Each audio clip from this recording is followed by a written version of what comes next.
Hi ma'am, aigi nungsiraba angangsing. Aina ngasi ama atopa Manipuri dais. Sigi question si adum SSC ki exam da yam toina dum hangi question ahum natraga ani di dum every year hangi. Dubu aina ngasi porai siti SSC kaino da hangi bani ko. SSC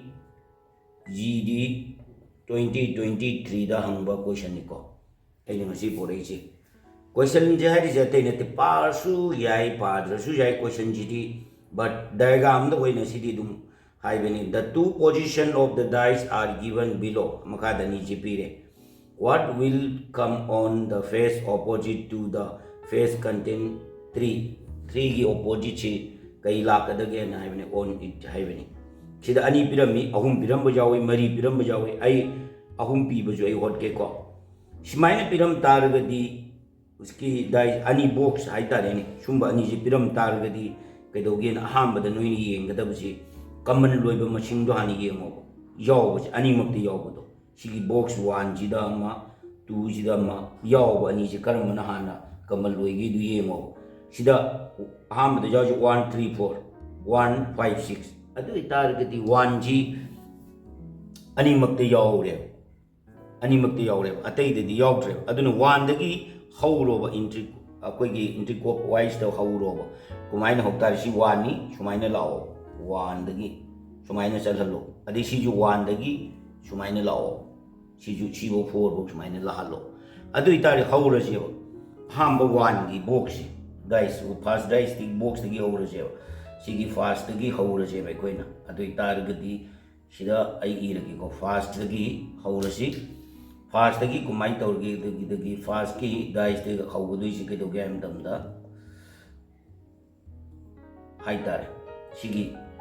आइदा स्वाइदा आई नोइदा दुम जाम live the खंगनब दुम हाइगे first box दुम हाइरो हाम से कई हौरसे सिगी box से कइदोगे सि 1 लइरे 1 Matang the कना लाइ 3 मतंग द कना लाइ 4 सुमाइना मैंने लुई लाइक 1 3 4 ना लाइक सेकेंड बॉक्स में दिए वो शिना कना लाइक 1 5 6 ना लाइक 1 5 6 लाइक अदु इतार गदी एगोन सिदे सुम येंगो कना कना ऑपोजिट अनि ngasa aina haibado amadi chap manab yawne do 1 1 ji chap manare 1 1 ji chap manare मतंग द कनागा सिदा दुम जेंगो 3 की ऑपोजिट द 5 5 की ऑपोजिट द 3 सिदा मु जेंगो 4 की ऑपोजिट द कना 6 6 की ऑपोजिट द कना 4 अदु इता दि मान मसाई हाइरे 3 की ऑपोजिट द कना लेगे द गे नाइ बनि ऑपोजिट साइड अदु इता दि 5 को अदु इता गदि आंसर सि कना ओइतार गे नाइ ब मतम द 5 नि को सि चुमी को 5 सि चुमी अदुदुना अंगांजिंग मथंगी क्वेश्चन अममु आई होलके अदमु येंजी को अंगांजिंग सिजिना अनिसुबा क्वेश्चन नि को सिजु कइनो द हंग्रे कोइगी 2023 द हंग्रबनी सिगी क्वेश्चन जी जोइना पुरपन हाम बैदुना दाइस अहुम सिजिना अनि सिजिना अहुम नि को सिना बॉक्स अहुम हाम बैदुना बॉक्स अनि सि अहुम गी जिमु तौरसे The 3 different positions of the same dice are given below. Find the number opposite side of the 7 naibni. 7 की opposite side ची पुथवाए रे. अदन सुगुम्बांग का जे thoroughly एकोनी ये मुको. सीजे तुम हंग्रबनी. अदन कुमाइन होट का दगी न हाई बदो. जम लाई न तुम सी second कर द तुम कोई नोट पंगा में. Almost सी के अंका जिदी. द lady dice अहुम होई कर मरी होई कर कमल लोई ब मशीन याव मसिंग अमा हाना पुथो अदुगी मतुंगदा ngसाइगी कइनोजी अंकजी तागने ngसाइगी कमल लोइबा मसिंगदो पुथोबा मतुंगदा ngसाइगी कइदोगे नाइबा मतमदा मागी अंकदो पुथो हाइरिता हाइतारे ता फंगदबने अदुदुना सिरिदा मु येंगचेबा सिंगी अंकजी दाइ अहुमजे माना पुथो 7 हाइरेबा 7 जी हाइब तारगदी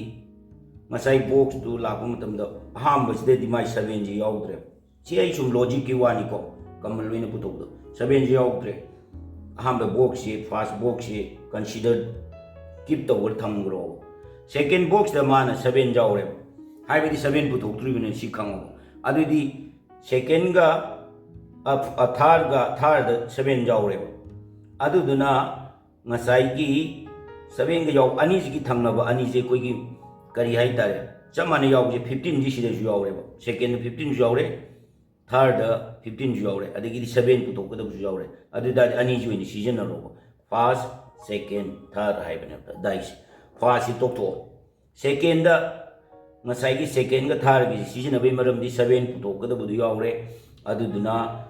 नंबर 1 नंबर 2 15 जे अनीमक यावरे अदुना सेकेंड गा थर्ड जे कोइने सीजन गनेबा अदा खरम नंगनी 1 सीजन दि कइगिनो न 1 सिदे दि हाइबदि चुमी कइदोगे है मतमदा 1 गा 1 गी डाइस का सेकेंड डाइस का 3 जे कमल लोय तबदो से 7 जावदेब अकोइन पुथोकदबदो खंग ngam अदुदुना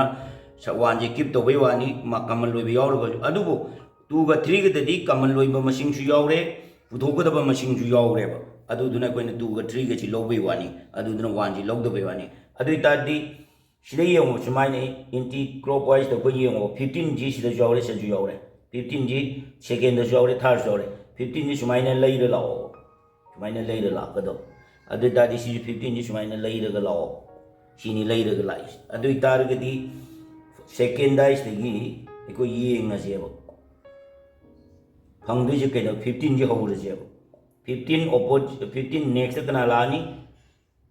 3 ऑपोजिट कना लानी नेक्स्ट कना लानी 20 लाने थर्ड ड्राइस तम येंगसे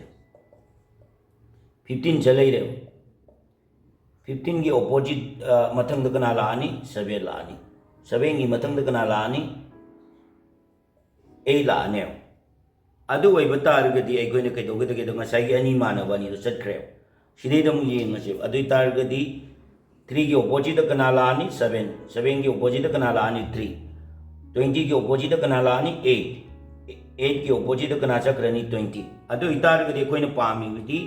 7 की ऑपोजिट आइनी 7 की ऑपोजिट कना लानी 7 की ऑपोजिट कना लानी 3 जी आंसर नि सुमाइना कोइना अंगांजिंग क्वेश्चन जी होटकनी अदुदुगा याम थरोरी क्वेश्चन जी येंगो डायग्राम दुगी मतुंग नि येंगा कांदा मसेदे जंपिंग दोबो मसिंग इगरा कोट केरा फर्स्ट द कोइना खंगदबदि बॉक्स अनि दगी कमन लोइबा पुथोकदबा मसिंग यावबा थीगदबा अनि जी यावर मतुंग दे कोइना होटकदबनी हाइरिबा क्वेश्चन जिंची 2023 SSC GD दा हंग्रबनी हौबदा जुई हपंगे क्वेश्चन जी अरोइबदा जुई हपंगे नकोइदा नॉलेज फंगबोइरदि अइनसु हानाय करेगे लाइक तोरमु सब्सक्राइब तोरमु सही खुदिंगी हंगिबा क्वेश्चन जिंग आई अदुम होतुना मथंग मथंग चैप्टर खुदिंगी पुदुना लाके ngairम